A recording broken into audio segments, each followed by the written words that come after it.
दोस्तों इस वीडियो में हम लोग इस प्रकार के सवालों का गुणनखंड ज्ञात करना सीखेंगे। तो ये टाइप 3 प्रकार के गुणनखंड हैं। तो इसका गुणनखंड हम लोग कैसे करते हैं वो हम लोग इस वीडियो में सीखेंगे।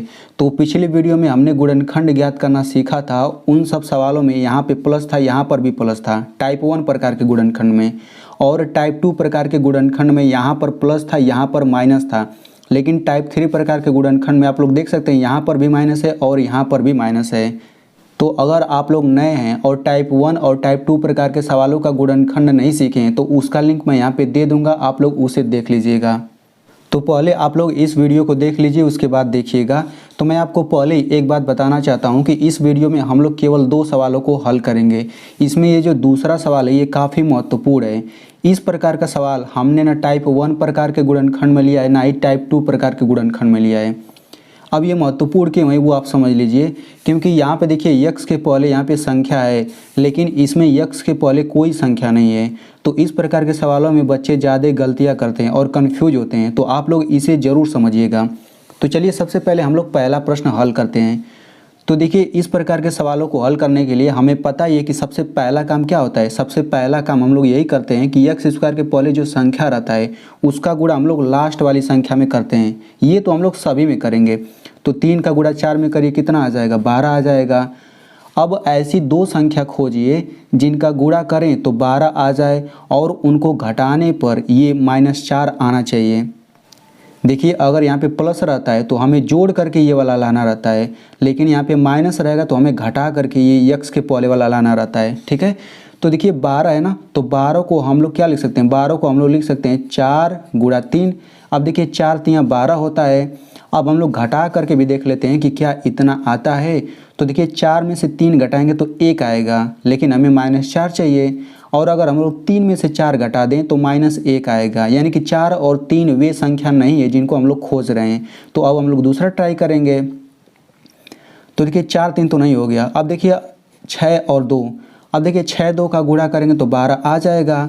और अगर हम लोग 6 में से 2 को घटा दें तो 4 आ जाएगा, लेकिन हमें 4 नहीं चाहिए, हमें तो -4 चाहिए ना, क्योंकि यक्स के पहले तो -4 है।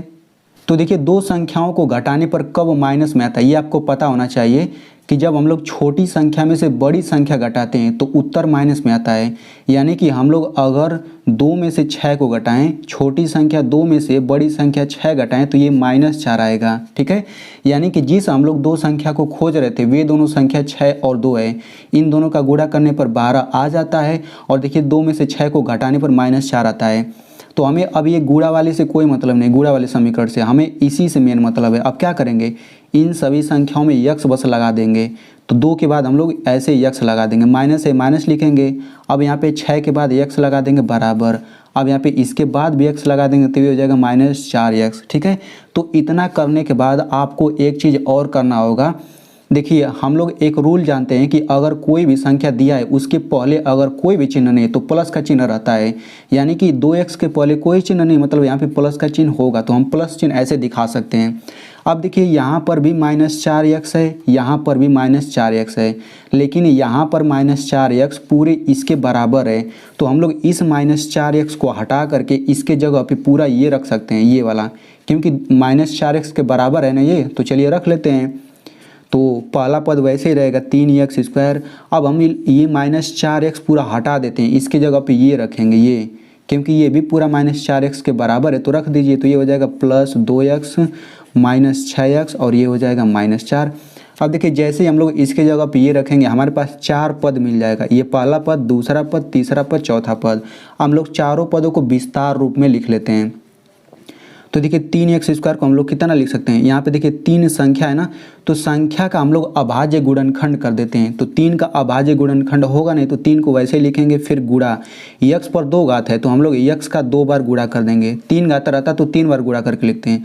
अब देखिए प्लस है तो प्लस लिखिए, यानी कि 3x² को विस्तार रूप ये हो गया। अब देखिए 2x को लिख सकते हैं हम लोग 2 गुणा x। अब देखिए माइनस है माइनस लिखिए। अब देखिए यहाँ पे 6 है ना, तो 6 को हम लोग अभाज्य गुणनखंड कर देते हैं 6 का। तो ऐसे अभाज्य गुणनखंड करते हैं, 2 3 6, 3 एकम 3, यानी कि 6 को हम लोग 2 गुणा 3 लिख सकते हैं। तो 6 को लिखिए आप 2 गुणा 3, यहाँ पे x है तो यहाँ पे x का गुणा हो जाएगा, फिर माइनस।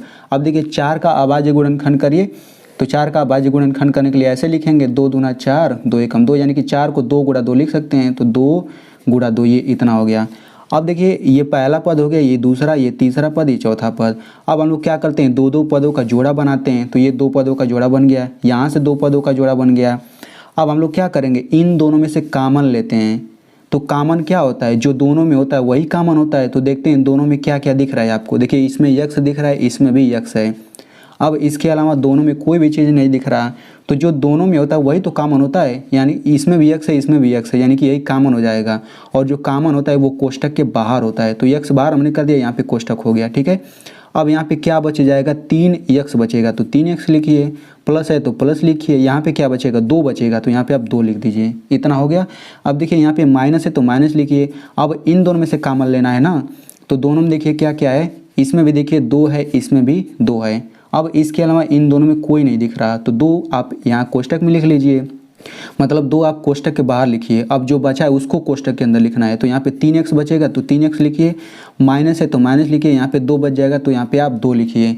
लेकिन आप लोग यहाँ पे एक चीज़ ध्यान दीजिएगा कि जब भी आप गुणनखंड करेंगे तो यहाँ पे जो कोष्टक में आता है ना, बिल्कुल यही वाला यहाँ पर भी आना चाहिए। ठीक है, इतना आप लोग ध्यान दीजिएगा।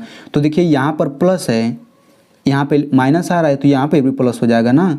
ठीक है, यहाँ पे जो रहता है सेम यहाँ पर भी आना चाहिए। तो देखिए 3x प्लस 2 यहाँ पे है, तो यहाँ पर भी 3x प्लस 2 हम लोग कर लेंगे। अब यहाँ पे हम लोग माइनस क्यों नहीं किए, ये आपको आगे समझ आ जाएगा जब आपका बेसिक क्लियर होगा। अब इसके बाद हम लोग क्या करेंगे, 3x प्लस 2 यहाँ पर भी है, यहाँ पर भी है, तो इसको हम लोग लिख लेते हैं यहाँ पर सबसे पहले। फिर दूसरे कोष्टक में हम लोग इतना माइनस इतना लिख देंगे, यक्स माइनस 2। तो बस इस तरीके से इसका गुणनखंड हो गया। तो आई होप आपको बहुत ही अच्छे से समझ आ गया होगा। चलिए अब हम लोग दूसरे प्रश्न को हल करते हैं। तो इसमें भी बिल्कुल हम लोग वही काम करेंगे। यक्स स्क्वायर के पहले 2 है, यहाँ पे 6 है, तो 2 का 6 में गुणा करेंगे तो कितना आएगा, 2 6 का 12। अब आपको ऐसी 2 संख्या खोजना है जिनका गुणा करें तो 12 आ जाए। उनको घटाने पर यक्स के पहले वाला अंक आना चाहिए। तो चूंकि यक्स के पहले कोई अंक नहीं है, तो जब कोई अंक नहीं रहता तो हम लोग यहाँ पे 1 मान लेते हैं। ये आप हमेशा रूल याद रखिएगा कि जब भी यक्स के पहले कोई अंक नहीं रहेगा तो हम लोग 1 मानेंगे। और अगर यहाँ पे यक्स स्क्वायर के पहले भी कोई अंक नहीं रहता तो हम लोग यहाँ पर भी 1 ही मानते हैं। ठीक है, ये आप लोग ध्यान रखिएगा। तो अब देखिए यहाँ पे गुणा करके 12 आ गया। अब हमें ऐसी 2 संख्या खोजना है जिनका गुणा करें तो 12 आ जाए, उनको घटाने पर -1 आ जाना चाहिए। ठीक है, तो देखिए 3 गुणा 4, अगर हम लोग 3 4 का गुणा करें तो 12 आ जाएगा। और अगर हम लोग 3 में से 4 को घटाएं तो -1 आ जाएगा। देखिए हम लोग छोटी संख्या में से बड़ी संख्या घटा रहे हैं तो -1 आ गया। यानी कि हम लोग जिस 2 संख्या को खोज रहे थे वे दोनों संख्या 3 और 4 है। अब क्या करेंगे, इन सभी के बाद हम लोग यक्स लगा देते हैं। तो यक्स लगा दीजिए, तो इसके बाद हो जाएगा 3x माइनस 4x बराबर -1x। ठीक है, अब हम लोग क्या करेंगे, चूंकि देखिए 3x है, इसके पहले हम प्लस लगा सकते हैं। अब देखिए यहाँ पर भी -1x है और यहाँ पर भी -1x है, तो हम लोग इस -1x को हटा करके पूरा ये रख लेते हैं। रख लीजिए, तो ये हो जाएगा 2x स्क्वायर, और पूरा ये रख लेते हैं तो ये हो जाएगा plus 3x minus 4x minus 6।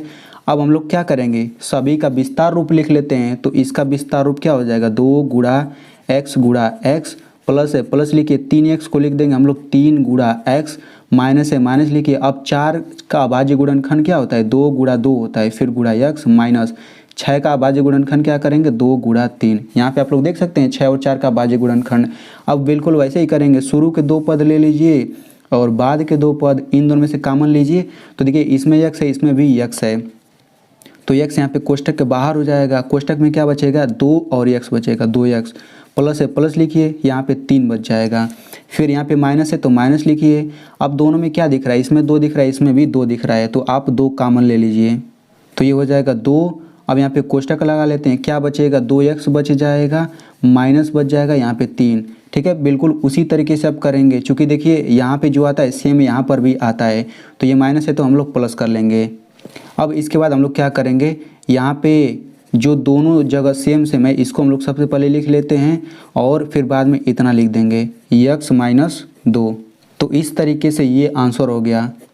तो चलिए अब मैं आपको गुणनखंड देता हूँ। आई होप आपको बहुत ही अच्छे से समझ आ गया होगा। तो आप लोग ये जो सवाल आपको दिख रहा है ना, इसका आप लोग गुणनखंड करके कमेंट में ज़रूर लिखिएगा, तभी तो मुझे पता चलेगा कि आपको समझ आया या फिर नहीं।